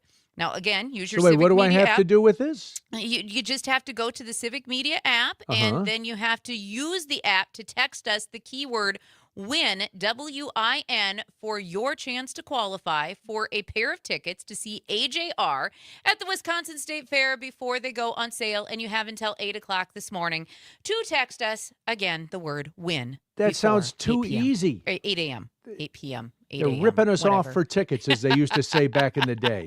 Yeah, 8 a.m. You could text right. the word WIN. Go to the app. If you don't have the app, you have time to download it. You got about a half hour or so, We've 37 got Dee minutes. and John over here already texting in, so keep the text coming for your chance to go see AJR and win some tickets before they go on sale on Friday. Des texting in now. Thank you so much, everybody, so far for the text. We appreciate it. Exciting stuff. I look forward to the fair every year. I have a good time, of course, because I love course. wandering around. I love a cream puff. That pavilion is insane. I also like the in the kind of the big exhibition hall where they have all the little stands and all the little things. I wander around there. I've gotten everything from summer sausage to cufflinks in that exhibition hall, and I'm not exaggerating. They have every year I look forward to this one place that makes this summer sausage. It's great. And then I got a pair of Spider-Man and a pair of Captain America cufflinks at another one of the stores, or the little stands. And I got a couple, of course, Wisconsin State Fair Christmas ornaments for the tree, and another one. I'm a sucker for that kind of stuff. I got to say, I love a good state fair. And before Mike Lindell was insane, I actually got myself a My Pillow at the state fair. I think it's great that you got it there when you could order it at home anytime. But you're like, I'm at the state fair. I got a regular one and a travel one for the same price as the regular one on TV. But that's how they get you. But then Mike Lindell became Mike Lindell, and I quickly got rid of my I was Pillow. going to ask, did you get rid of the My Pillow? No, All right. I do not have a Mike Lindell My Pillow anymore. Although I do feel like I kept him from bankruptcy for just a little bit longer with my contribution. Yeah, thanks. To who doesn't love a good cream puff on top of it? Oh man! Listen, as a guy who didn't grow up in an agricultural community, I am enthralled by walking around the dairy pavilion and going and seeing these hogs that are mammoth, just gigantic. And I'm like, I don't know how they ever walk, because every time I see them in the pavilion, they're laying down. It's like, that makes more sense because you weigh like 8,000 pounds. Yes. Would it shock you if this is a flowchart moment? If you knew that I was in 4-H, I did show dogs. Well, you were from South Dakota. I was from that South makes Dakota. sense. I didn't do the egg stuff. I showed dogs. I helped my friends take care of the sheep and get them ready for show. But I did have baby bunnies. I had little little dwarf bunnies. And you so and for Lenny. a very short time. Yeah, exactly. So I had my little dwarf bunnies, and I showed my dogs, and I did lots of baking, and I did, some I built my dad did construction, so he helped me build a napkin holder one year. They got a purple ribbon and got to exhibit that at the state fair. I know.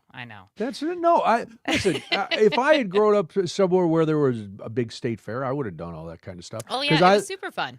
I spend, and this is embarrassing, I spend an inordinate amount of time at the dog diving exhibition. Oh, I will sit and watch those dogs jump in the water for hours. And it's fascinating.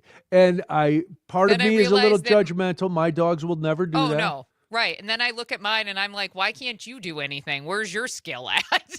Dorks. Just dorks. But so anyway, you have about a half hour. Text the word WIN using the Civic Media app, which is easily accessible anywhere you get your apps. And text the word WIN, and you'll get a chance to win AJR tickets at the State Fair before they go on sale. Tickets, of course, go on sale Friday at 10 at wistatefair.com. So we thank them for the tickets. The Guthrie family, we're following this. Yeah. We're into the third week. Things are not looking good, No. in my opinion. But the sheriff came out yesterday and explicitly said everyone in the Guthrie family has been cleared as a suspect. To say otherwise is not only hurtful and wrong, but it is hampering the case. And so, yes, there is everybody in that family, siblings, spouses of siblings, everybody is cleared. Yeah, the president came out yesterday and said whoever's responsible face the most severe consequences if Guthrie is not returned safely, possibly including the death penalty, which, as you can imagine, is not helpful because they want Nancy Guthrie returned or at least some actual reputable information. Harry Levin over from TMZ says that he received yet another letter. Whether or not that's verified or not, How does Harvey get all these letters? Where are they Harvey, all coming excuse from? me, Where are they all coming from? I have no idea. It's weird, right? Like, why would that be the first person you'd go to? But he's working with authorities to see if there's any actual verification to it. So we appreciate that, I guess. Looking at DNA and some gloves. It's man, you got to think that you feel for the family at this point. Definitely. 7:29 right now. Civic Media Mornings. My name is Jamie Martinson. Hey, Birkebeiner's coming up. We'll have a preview after this.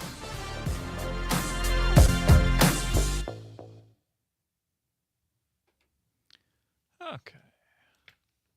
Did you guys see that they're like tracking her pacemaker or something? Yes. Yes. How does? Yes. I'm not familiar Bluetooth. with the technology, but Bluetooth. Okay. Because it's like there's like a Bluetooth connection or something. The way I I suppose because understand it probably connects to like an app, so you can see. Probably.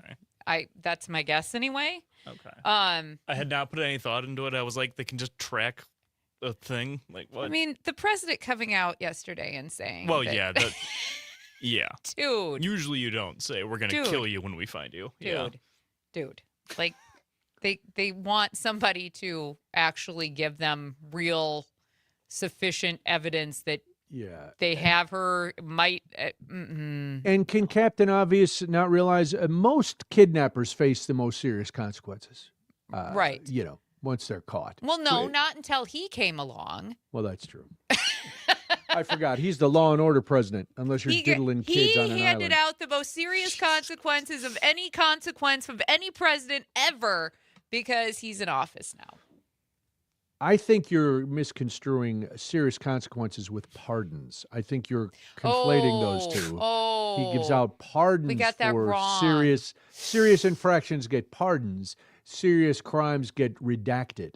Yes. Oh, by the way, did you see that there was a story that came out, I believe it was last night, and it was the fact that even some of the GOP now want to make it harder and change some constitutional amendments to make it harder for a president to hand out pardons. Good. Good. Again, this doesn't just apply to one certain president, although I it's know. the most obvious. But I know, but I'm okay. Good. That's fine. I know, right? That's fine. And how about how about some of these executive orders? Let's put the brakes on executive orders for everybody. Right. Term limits, executive orders. Let's take take this back to the roots and start over. I thought it was all very. I think it's stupid when any president has that authority. So. Yeah. And obviously, there are some presidents who utilize it more than others. Our governor's one of his relatives resigned yesterday from I Hyatt. saw that. I don't. They are related. I don't remember the exact relation, but as I'm watching the news story, I'm like, oh my gosh, it's got to be the same because J.B. Pritzker comes from that family, and they mentioned the connection of the guy who resigned. Now, JB. Since the president hates J.B. Pritzker, that he's going to use that as some sort of weird connection at some point in time when Pritzker basically admonishes him in public again. Well, that's fine. Let him. And then J.B. can sue him for defamation. And hey, there's a guy downstairs in a tank top and shorts. Right on. Parker, your ride is here. And that's not a euphemism either. I just meant somebody who's going to shuttle you home. I could use a ride home. Yeah, I feel like I'm done. Of course. Yeah. Yeah, I'm ready. I feel like I'm done before I started. Yeah, and then we got at 8:15. We've got our first pre-record. We have 2 today. Yes, and then one at 9:15. Is it 9:15? I think so. Yeah. I don't know. It's like 9 or 9:15. Frank will tell us. He's got it on calendar. He does have it on the calendar. And it's and I have everybody's everything on because I merged that was a mistake. Yeah, no, you shouldn't merging have done the that. Civic calendar. That was Yeah. Talk about dumb. I've seen a million and I didn't even know some of these shows were still on. They might not be. They're not. They're 100% not. I've got studio bookings out for Matt and Air on Air. That's not happening. Yeah. No. Well, I'm sure all of that'll be the Don Rosen show. What is the Don Rosen show? That is a WRJN morning show in Racine. Oh, all right. Why do I need that on my calendar? You do not. Oh, okay. I'll have the pre-record in about 20 seconds here. All right, I got to figure out how to unmerge these calendars. Oh, here we go. I don't want that. Oh, that's perfect.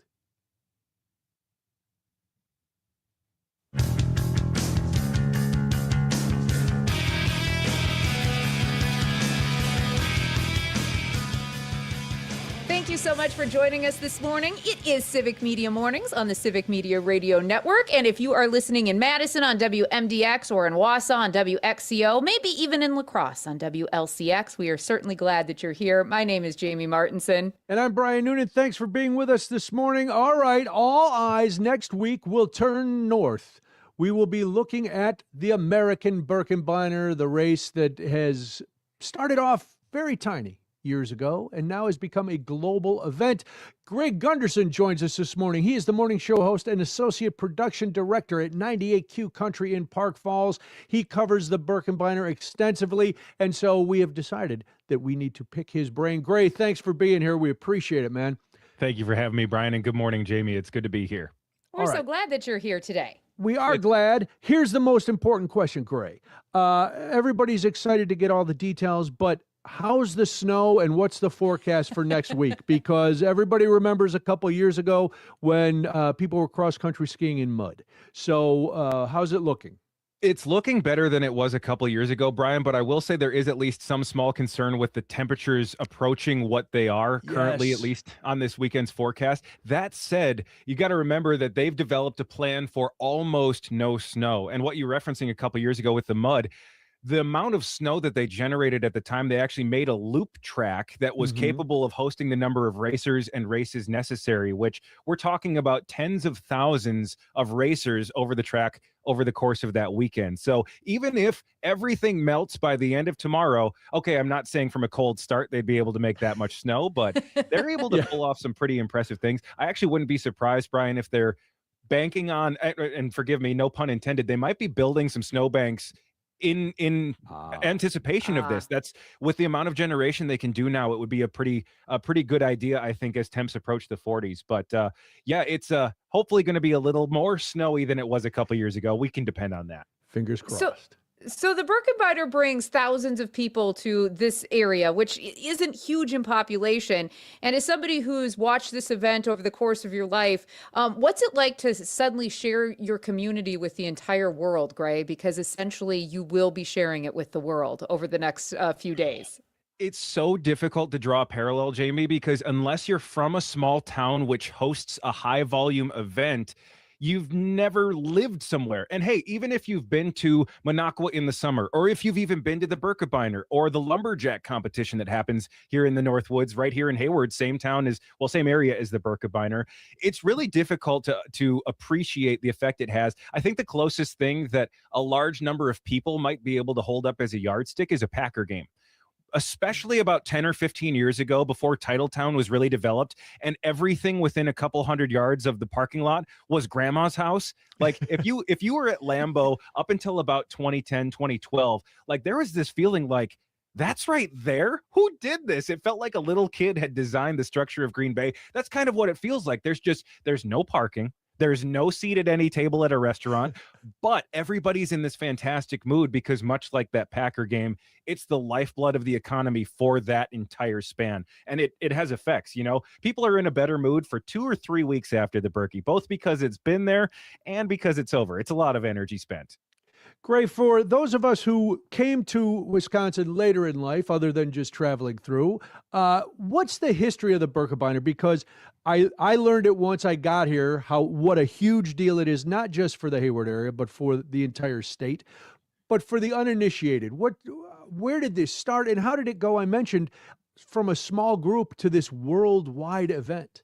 Well, actually, you could pick a couple different starting points, Brian. We could go back to the 1970s when a local here up in the Northwoods decided that he wanted to commemorate a historical event with a ski trip that, forgive the pun again, I'm afraid they're inevitable, it snowballed into what we see today slowly over time as attention was built to it, especially as people realized that the snow up here and the weather are incredibly conducive to some off-season skiing to some people, depending where you're from in the world. And that's the thing, they're coming from the world over. But really, you want to ask where it started? The year was 1174, and we're looking at the Norwegian Civil War. I'm not even kidding here. Wow. Birkebeiner refers to birch bark leggings that were worn by some Norwegian soldiers, and those soldiers were skiing down a mountain with a baby prince in their arms trying to save him from the Civil War. There was basically another group coming to get him. That was the Civil War, and they made it. They skied through the mountains with a baby, and that baby went on to become the next king of Norway and ended that very Civil War. So there's a pretty cool story, pages and pages long, you can find on your favorite search engine.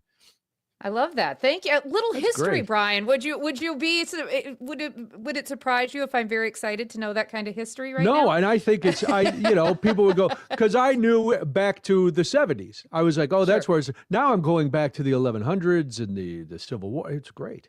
Yes, absolutely. It's actually a major piece of history in the country of Norway that they touch on too. We are borrowing the race from them. There have been Birkebeiners. There are multiple Birkebeiners, and in fact, there's kind of a world circuit, and there are athletes who do this and specifically try to do it in all the different countries that do it. There's a name for that, and there's it's kind of like climbing the 10 tallest peaks. There's a mark of pride and everything but the sash that the Boy Scouts wear for completing these kinds of races. We're talking with Gray Gunderson. He's the Associate Production Director of 98 Q Country in Park Falls. We're talking about the Birkebeiner. Now, you mentioned a little bit about the local economy, Gray, and the influx of people that come in. So what does this mean for the local businesses, for the people on Main Street, the restaurants, the hotels, shop? Does this become some sort of make or break weekend for some of these businesses in the area?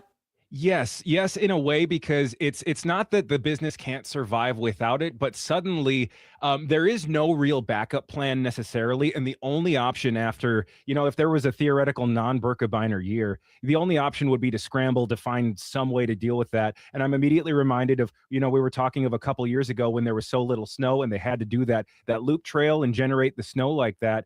It would be a major economic event, and I'm glad to say we don't necessarily know how big of an impact it would have, because as these towns, I'm afraid towns the size of Hayward, 2,500 or so, in counties like Sawyer, they're not on the rise these last 10 years or so. Sure. Unless there's industry moving in, it's stuff like this that's really buoying them. So unless you've got something like a high school sports team that gets a lot of attention and acclaim, and we're just not in that kind of area, these are huge. So it's you've got the trails that are the lifeblood of the local economy because they keep the people flowing in and out, and it's something unique. You can drive through any town. You can't ATV through every town. So go Northwoods on that count. Snowmobiles in the winter, and if either one of those is missing, it's like half the year is just lopped off of the revenue stream. So again, the Birkebeiner is just one weekend, but I'd say for some businesses, it might be as much as 5 to 10% of their annual income. Wow. You mentioned it's the one weekend. Tell us some of the other events, because there's the big race that's on Saturday. But yes. Then events start. You've got open track on Wednesday and other things that happen on Thursday. So give folks a highlight if they are going to try to make it up there to the weekend.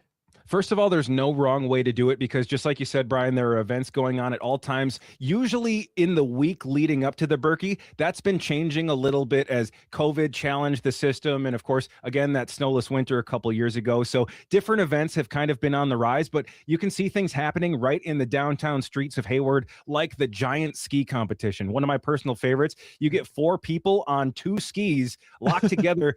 Think of those old Village People imitators that would have like mannequins on poles. Yes, It kind of looks like that, but give them all free will and they fall over a lot more. There's also some more competitive events, things like ski jor, which I think a lot of people would love if they knew about it. 1 person, 1 dog, 1 rope, 2 skis. Go fast, and good luck. So the dog's pulling you, or you're pulling your dog? Well, hopefully the dog's on the skis. Okay. I thought I gave you a pretty clear picture there, but I see now that I was lacking some detail. No, but no, because you're right. I didn't know about that, but now it sounds like something. How did I miss this my entire life? I'm going to take my dogs and see if they'll pull me on skis. Yeah, I have to see it. Well, and I think it has an aspect that cross-country skiing just basically lacks, which is something to pull me. That's the problem. Yes. I like gravity. Yes. There's a reason I'm a downhill skier. Brian, if you try that with your 2 senior dogs, make sure you take a video for us, okay? Because we all want to see how that plays out Yeah, for but you. then when I get reported to the ASPCA, there's going to be trouble. So we're going to do this. Okay. We're going all to do right. this in I the get dark it. of night in a forest Okay. preserve. So, Gray, the Berkey actually depends heavily on volunteers. And so what role do maybe the locals play behind the scenes that a lot of people might not even realize as this is all being set up and for the weekend itself? Well, I'll tell you what, anybody who's ever planned a project or more specifically an event understands that anytime you're gathering more than about 10 or 15 people in a space for more than about an hour, you start having to plan things like food and facilities and bathrooms. And I mean, these are athletes. These are world tier athletes. And yes, they bring their own supporting cast. But I mean, think of it. The business owners are running their businesses. The town and the Chamber of Commerce are doing what they can to kind of fill in the gaps that, the streets are busy and occupied. There's a lot of work that needs to be done just to keep things running normally. So I'll tell you what, there normally aren't porta potties on the streets of Hayward, but not only are they there right now, they're busy and necessary, and I don't want to know what it would be like without them. So, oh, geez. It's the kind of things, I mean, a lot of us up here will think, man, I know these people coming up from, it's often Illinois gets a little bit of the hard reputation for it, but a lot of these people want to come on up here, but they don't want to do the work to keep the businesses open. And that's not quite true. The people that come up are fantastic, and many of them would pitch right in. That's what's happening. Everybody has to pitch in, or the town quite literally wouldn't be capable of hosting an event with this many people. It's hard to put a finger on what exactly everybody does. It's everything. Well, let's play off that logistics a little bit, because you mentioned 2,500 people in Hayward. We know when the NFL draft was happening in Green Bay, people were staying all over the state. I can't imagine there's a ton of luxury hotels and things in that area. So where do people, if they're one, coming in to compete, and 2, if they're just coming up to visit and observe and enjoy the Berkey weekend, where do people stay? How do they get then into town and to the track? And just logistically, it sounds rough. That's a brilliant question, and you're very correct. Worth mentioning is, of course, with the length of the track, the starting point and the ending point are so far apart that there are shuttles just in place for the spectators, but for the athletes as well. But as far as accommodations go, I'll tell you what, Brian, it is the middle of February 2026. The hotels in the area are booked probably into 2028 for this time in coming years, just because there's that much advanced need given the availability. So what you're seeing is people spreading wide. You're seeing people in the neighboring county. One thing that there's a lot of polarizing feelings on the idea of Airbnb moving in and taking up some property ownership. We won't get political, but I'll tell you what, people are really glad for Airbnb on a month like this. Sure they are. It is. It's kind of like, think of it like the reserve force of lodging. If you don't need it all the time, and it can be used for other things, but hey, when we need it, call in the extras. And Airbnb, cool. Grandma's house looks pretty good for that skier from Norway. People will pay $50,000 to sleep in a shed. They don't care. As long as you have a bathroom and maybe a cot, and we're good to go. Gray, we've got about a minute left. If someone listening right now has never made the trip to Hayward for the Berkey, why should this be on their bucket list? because not only is there a Berkey in Hayward this weekend, every day in Hayward there is a muskie that's hundreds of feet tall. And if you don't know what a muskie is, you can climb up into its mouth and learn about it from the inside if you want. That's much less disgusting than I just made it sound. Sold. That is nothing else. If I can't make it up there the 18th to the 22nd for the Birkebeiner, you can always get all the information. Berkey.com is where you get all the information about the Berkey. It sounds like we got to get there one of these days. I think so. It's Don't totally put me unique. on skis, though. Don't put me on skis, though. Greg Gunderson's the morning host of the Associate Production Director at 98Q Country in Park Falls. He's a Civic Media team member. Greg, we appreciate your time today. Thanks a lot, and have fun next weekend with all these new porta potties all over the streets. Hey, they're not my problem. Thank you, guys. Life will never be the same with all those porta potties. You're listening to Civic Media Mornings on the Civic Media Network.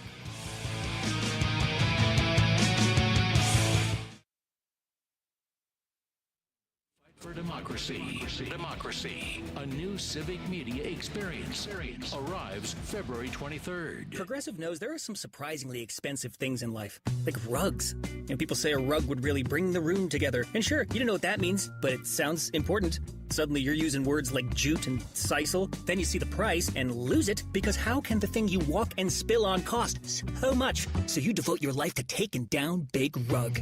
But then you remember that switching your home and auto to Progressive could save you hundreds. So, looks like Big Rug is safe. For now. Progressive Casualty Insurance Company, affiliates, and other insurers. Not available in all states. Did Wisconsin Governor Tony Evers allow unauthorized immigrants to get taxpayer-funded health care? No. But the veto that Governor Evers did, allowing illegal aliens to continue to get taxpayer-funded health care, I mean, that's just a bad veto. Contrary to Republican U.S. Representative Tom Tiffany's December 10th claim that Evers' veto allowed taxpayer-funded coverage, no such coverage exists. Unauthorized immigrants are not eligible for federally or state-funded health care coverage in Wisconsin. 14 states use state funds to cover unauthorized immigrants, but Wisconsin does not. Evers vetoed a Republican-backed bill December 5th that would have barred public funds for health care coverage for unauthorized immigrants, calling it polarizing political rhetoric. Fact briefs are bite-sized fact checks of trending claims produced by Wisconsin Watch and GigaFact. Read more at wisconsinwatch.org. Is there an issue that's important to you? Would you like the President of the United States to know how you feel? Why not call the White House comment line? The number is 202-456-1111. The White House comment line is open from 10 a.m. to 3 p.m. Eastern Standard Time, Monday through Friday. Standard phone rates may apply. You may also send an e-message to the President at whitehouse.gov/contact. A public service message from the Civic Media Radio Network. Hey there, Wisconsin. Tom Hartman here. Democracy is not a spectator sport, so join me each and every weekday right here on Civic Media for the Tom Hartman program from 11 a.m. to 2 p.m. Covering the news of the day and sharing ways for you to get off the sidelines and get active in your community, because change starts with you. Get involved and tune in to the Tom Hartman program Monday through Friday from 11 a.m. to 2 p.m. right here on your local Civic Media radio station. Civic Media Mornings. Here's the fact. Despite the existence of a vaccine that's about 97% effective, a lot of people aren't taking it. We have watched a resurgence of measles. Measles had pretty much gone away. Children are in groups. They're in school. If you have any self-awareness, it makes sense that you wouldn't want your children getting sick, and you wouldn't want to make other children sick. Jamie Martinson and Brian Noonan on your local Civic Media station. Weekdays 6 to 8. Farm news. Hey, that's right now. Wow. 5 seconds. I am awful.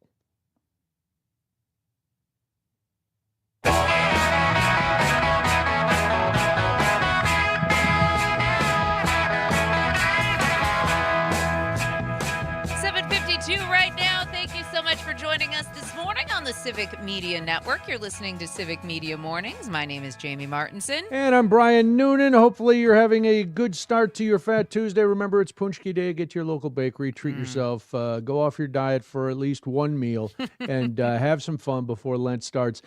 We just heard from Greg Gunderson talking, and my first question was about the conditions. Well, if you are in the northernmost part of Wisconsin. If you are up in Douglas County, up that way, man, you could be in trouble because there's a winter storm warning. Up to 8 inches of snow, 40 miles an hour winds in Douglas and Bayfield counties possible today. Yeah. So if you're Which listening actually- to us up there, Which extends all the way through Thursday. So Yes. it starts this evening and will extend all the way through Thursday. So hopefully that means that the conditions for the Berkey, based on the last few days of really warm weather, are going to be good over the weekend. At least that's what we're hoping. and isn't it funny in some area, like they're probably praying for the snow up there. And we're praying that that the 60-degree days stay. It just depends on where you are. But like when we talked to Gray, we talked to other people from the North Woods. Boy, those businesses really need this time of year to be snowy. Yeah, they really do. I mean, their livelihood up in that area depends on the outdoor activities, right? So you're looking at not only really nice weather that brings people in the spring and the summer months, but then in the winter months, especially when you're talking about an event like the Birkenbeiner, you're really hoping for those fabulous winter conditions, even when the rest of us don't want them at all. Listen, if you're in Douglas and Bayfield County, good luck to you. I hope you're prepared. See, that's the thing. If you live in those areas, you're prepared for these kind of things because the snow comes off Lake Superior and you're buried, all the time. You're just used to it. It's like if you live in Buffalo and you're surprised by the snow, you're really not paying attention. Right. So exactly. But this leads us all to a good point when we're talking about winter weather, right? Yes. Because there's an online platform for booking fishing trips around the world, and it's called Fishing Bookers. And they just put out their 2026 list of 10 best ice fishing destinations in the United States, and it happens to include one right here in Wisconsin, maybe up by lovely Green Bay or so. Before you mention that, I would like people to explain to me, because I understand the allure of fishing off a dock or on a boat in the spring and summer. It sounds lovely, and I honestly don't understand. So this is not a criticism. This is genuine curiosity. What is the allure of ice fishing? And I'm not talking about the people who build like a condo that they drag out on the ice, because if you're one of those bucket ice fishermen. You know who I mean? You turn over that orange Home Depot bucket and you're just sitting there with an auger and you make a little hole and you're just on an open lake. I don't understand it. I'm not saying it's good or bad. I don't understand it. If you could explain the allure of that to me, 855-75-CIVIC, 855-752-4842. And while you're at it, after you make that phone call, then go to the Civic Media app and text the word WIN, because you can get some AJR tickets before they go on sale on Friday. So, okay, sorry about that, but I honestly, this is something I really don't understand. And I am always curious. Fisherman. My dad was an ice fisherman. My dad did one of those little pop-up tents that he would take out onto the ice. Okay. But with the auger and things like that. And then he literally either had like a lawn chair or he turned over the bucket. That's what my dad did. Okay. Now, I will say I am not a great fisher person. I know that there's a lot of people who love it. There's this whole thing about complete stillness so you don't scare the fish. No, it's not very your game difficult. at all. Very difficult for me, as you can imagine. But if you're into that kind of thing, apparently you got to be in Green Bay if you want to do some ice fishing in Wisconsin. Because according to the Fisher Booker list, people who ice fish on the frozen Green Bay can catch whitefish, walleye, and northern pike. The surrounding area has plenty of entertainment as well, which is what makes them a top spot for a little ice fishing. Now, in addition to Green Bay, Fisher Booker's list of top ice fishing destinations for this year includes lakes all over the country, including Oneida Lake in New York to Brainerd, Minnesota's chain of lakes. Oh, have you ever been to the chain of lakes? I have not. Beautiful, beautiful area. You will not regret a trip to the chain of lakes. It also includes great areas like Great Granby in the Rocky Mountains of Colorado as well. So a lot of different areas if you love to ice fish, I think is interesting. Brett texts in from Kewanee, and he explains it to me. He says, fish tastes better out of cold water. I will take your word for it, Brett. Okay. All That's right. it. Somebody also, David New Berlin, who or what is AJR? Dave, fair Legit question. One that I asked at 7 o'clock as well. Yes. Jamie, who again is AJR? They are a young band of three brothers, Alex, Jack, and Ryan. Some of their hit songs include Bang, Way Less Sad, World's Smallest Violin, and Record Player. Are you using hit ironically? No, actually. Oh. Parker, you're young. I am young. My high school girlfriend was very into AJR, actually. Okay. So, yes, Oh, I'm. so Okay. you want to go to a little. You want to win No, I tickets? don't want to go to AJR. If you want to win tickets to a concert with a lot of high school girls, text WIN. It's upbeat, kind of fun stuff. You could get some tickets and then make her jealous by not taking her. There you go, Parker. I feel fine. Okay, all right. All You're gonna pass. You're gonna pass on the AJR. But listen, you go to the Civic Media app. You text to WIN. You text the word WIN, and maybe you make your teenage daughter the envy of all her friends. There you when go. one of her parents takes her to see AJR. Yes, very, Or very exciting you stuff. can take her to the fair, and you can go sit in the beer tent while she's in Right. listening to AJR. Right. And I'll meet you here by the funnel cakes after Just make the sure show. she can drive you home afterwards. If I you're didn't going to be in say the after. beer tent. Boy, I could just be in the beer tent having water and listening to the music. This is true. This is true. True, If you're in a beer yeah. tent at a fair, that's not what's happening. Let's be Exactly. real. It's 7:59 right now. You're listening to Civic Media Mornings. I'm Jamie Martinson. And I'm Brian Noonan. Have a great day. Thanks for listening. We'll talk to you again tomorrow on the Civic Media Network.